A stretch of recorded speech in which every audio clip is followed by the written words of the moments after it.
Today's readings are Deuteronomy 20, Ecclesiastes 12, Acts 11 and 12.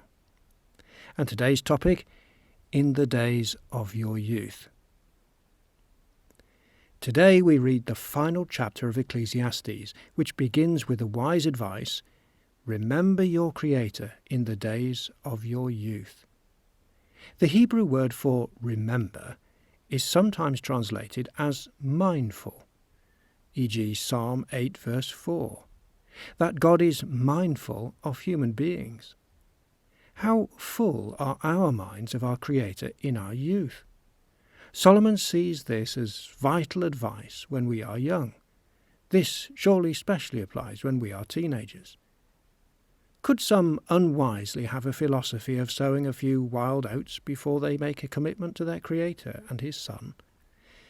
Whatever we fill our minds with, whatever experience, however temporarily, leaves its stain in the house of our mind. Temptation comes in many forms these days, and while the start may not seem too bad, it is not easy to get off the broad way once we have started along it.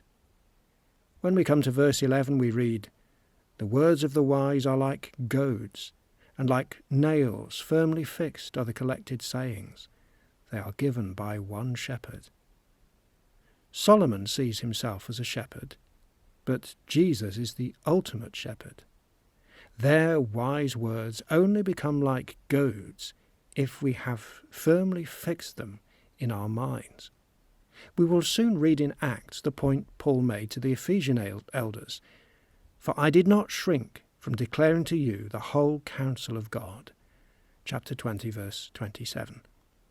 Are we steadily absorbing the whole counsel of God day by day?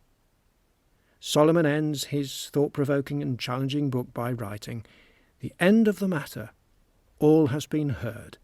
Fear God and keep his commandments, for this is the whole duty of mankind. For God will bring every deed into judgment, with every secret thing, whether good or evil."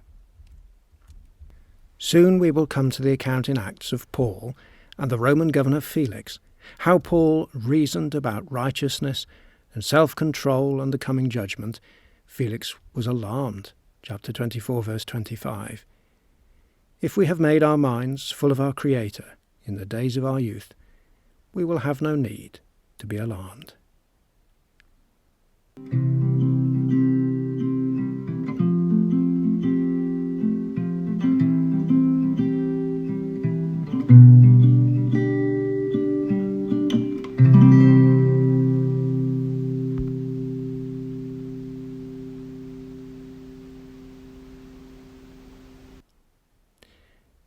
Well, that brings us to the end of today's Thought for the Day.